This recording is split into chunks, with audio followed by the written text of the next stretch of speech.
In 539, the largest and most impressive city in the world was Babylon.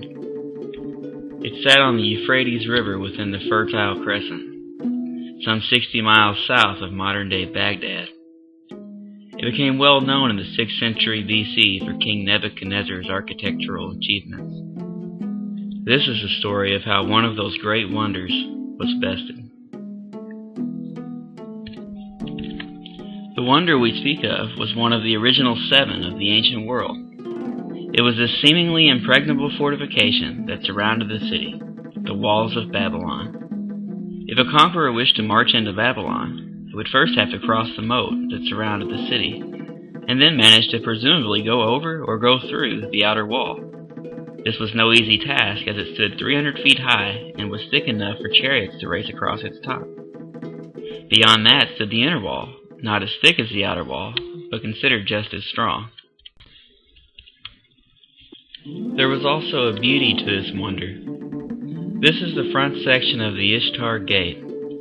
It once stood at the end of the main processional way in Babylon. It was excavated by German archaeologists in the early 20th century and reconstructed at the Pergamon Museum in Berlin. The walls protected many amazing constructions. One of these was the impressive ziggurat that housed the Temple of Marduk. Some of it still stands today, 2,600 years later.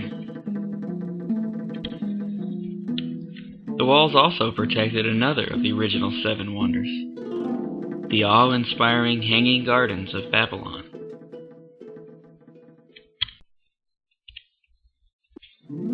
Despite the daunting task that stood before him, there was one conqueror who set out to best the Babylonians.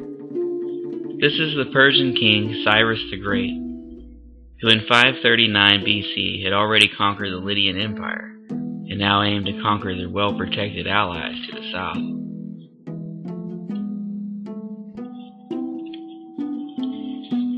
King Nabonidus' Babylonian army met the Persian army just north of Babylon, near the city of Opis that sat on the Tigris River.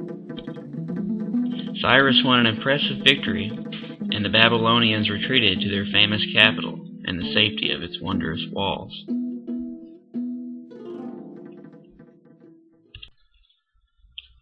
The Babylonians, depicted here in D.W. Griffith's 1916 film Intolerance, were confident in their fortification and had enough provisions within the city to withstand a siege that lasted many years.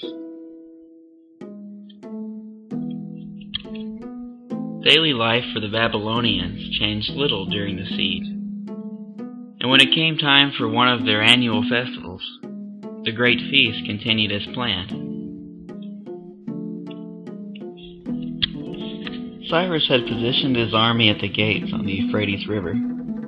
Unknown to the Babylonians, downstream he had been constructing a canal that would divert a large portion of the river.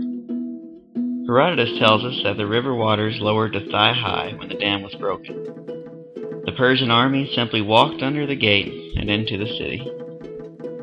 The city was so large that those in the center had no idea that they were being conquered until the Persians arrived at the feast.